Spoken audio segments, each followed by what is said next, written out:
What I want to do is take you on a tour of The Art of Marriage, our new 6-session video event that's designed to be hosted by anyone who has a heart for seeing strong, healthy marriages flourish in your community. On our website, theartofmarriage.com, you'll find information about how to host an event. There are promotional tools, answers to frequently asked questions. But what I want to do here is give you a guided tour through each of the 6 sessions, so you'll get an idea of how the material is presented. At the core, each session includes input and instruction from well-respected pastors and Bible teachers who keep us grounded in the Bible as our source. Wrapped around them are stories of couples dealing with challenges in their marriage. There's some funny sketches, some dramatic stories. We've included some man-on-the-street segments. We've tried to keep it fast-paced and compelling. In Session 1, we talk about marriage as God intended it to be. Session 2 is all about isolation and conflict in marriage, looking at the root causes. We show how the gospel is the only solution, our only hope. In Session 3, we talk about a husband's job description and a wife's job description. Session 4 is all about communication, resolving conflict, and forgiving each other. Session 5 is about intimacy and sex. And Session 6 points couples to a marriage that leaves a legacy for future generations. So with that as the overview, let's look a little more closely at what's in each of the 6 sessions. We begin in Session 1 by giving couples a better understanding of God's purposes for marriage. Why would I personally get married? These days, for money. It's tradition, it's what our parents, our grandparents, our great-grandparents have done. I think it starts with just recognizing that marriage is more than me. Your words were beautiful. They were. But after 10 years, will they have only just been words? In this session, we unpack the command to leave, to cleave, and to receive your mate as a gift from God. I've learned that being a wide receiver is a lot like being a wife receiver. I can't just accept my mate as a gift from God. I must choose to receive her all the way into here. There's a moment in which, as my wife is walking down the aisle of that church, not only is there no other woman in the room, there is no one else in the room but her for that moment. You know, Bill, when there's a death of a child as a result of the responsibility of one of the spouses, there's probably an 85% chance for a divorce. I had to come to grips with that. Am I going to take that anger and just focus on that anger and focus on the mistake, or am I going to talk about what we have to do going forward as a family and as a couple? In Session 2, we help couples see that the natural drift in marriage is a drift toward isolation. After nearly 8.5 years of marriage, Mark has decided he wants his freedom. He's filing for divorce. Marriage is not about my happiness. It's not about my fulfillment. Marriage requires the shift of the pronoun from mine to ours. He would walk out the door and I'd be like, wait, you're leaving again tonight? And he'd be like, yeah, don't you remember I had this meeting and then I have to go here and I have to speak to these people? And I'd be like, whatever. Great, you know what? I'll put the boys to bed by myself again. That's great, honey. See ya. We try to help couples see that this drift toward isolation is a result of our innate selfishness and our sinfulness. Body, soul, spirit, I mean, our minds, our thinking, our emotions, our actions, all of it is affected by the fall. Said the snake, faking genuine concern.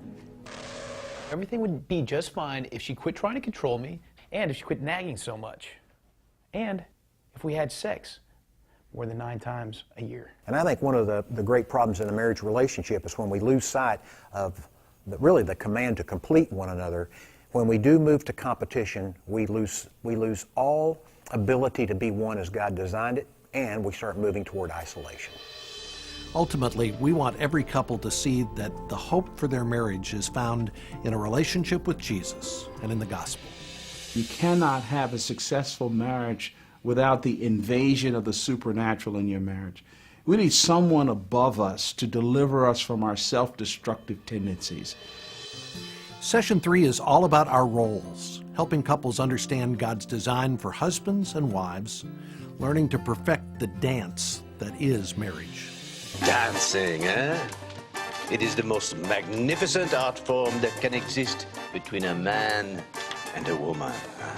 It requires focus, attention, and patience. The perfect man? Oh, wow, that's an intense question. Of a perfect woman? Young, blonde, sexy. Submissive? Don't tell my wife that. The old-fashioned ways are probably the best, and if you want to call them old-fashioned, fine. But bring them up to date. I mean, there are still things that you can do in the way of service for your husband, or he can say to me in the way of affirmation that isn't old-fashioned, but is loving. We explain in this session what the Bible says about a man's role in marriage. The provider is the first thing that comes to mind. But, Coach, sometimes I get confused. Donnelly? Are you whining? Not really, it's just Donnelly, this is marriage. There is no whining in marriage. And as you'd expect, we also talk about a wife's role. The woman's role in a marriage relationship is to help her husband. I can just see women now going, oops, I knew it. Here we go. My generation, I took on the role of the cook, the housekeeper, take the children to school. The day you put on your wedding dress, you put on a new cheerleader outfit. You're cheering for your family team. We never called each other names. I never let the boys call each other names, and I never, ever called Bruce an idiot. But I didn't have to because the boys knew exactly what I meant by my tone of voice. A woman who is reading the Scripture, hearing from God what her assignment is in life, praying for her family, praying for her husband, is really going to be a woman who is set apart from all the other women on the planet. When we get to session 4, we focus on resolving conflict, and we begin by looking at how we communicate with one another. If you can't communicate, the conflict just builds, and it starts to compound, and the issues just start to pile up.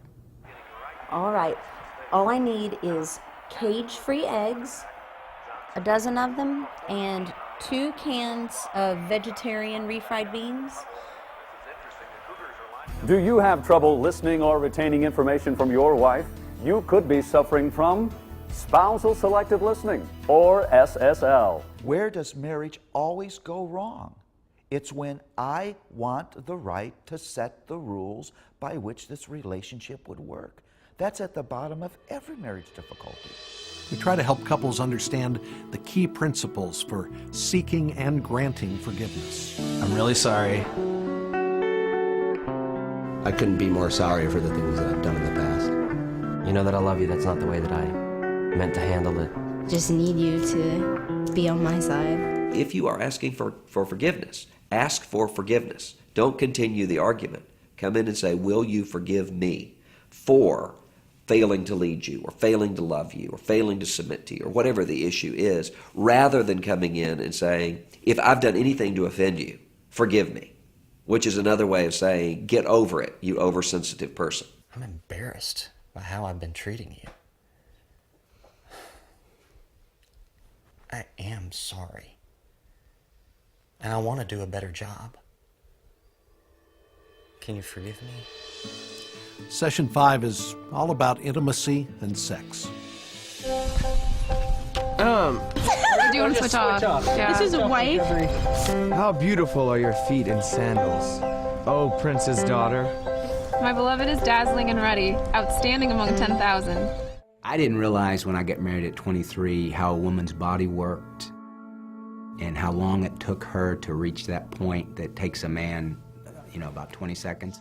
Sexual intimacy means getting to know one's husband or wife, which often takes a long time.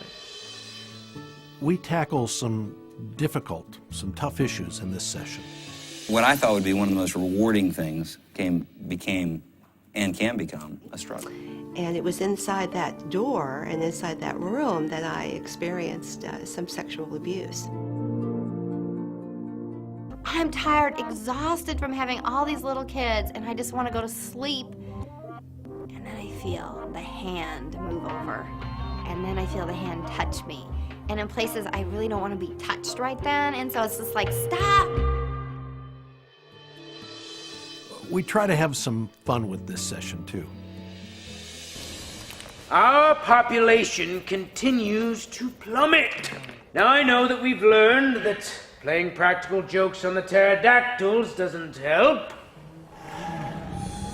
But obviously, we need to make new cavemen.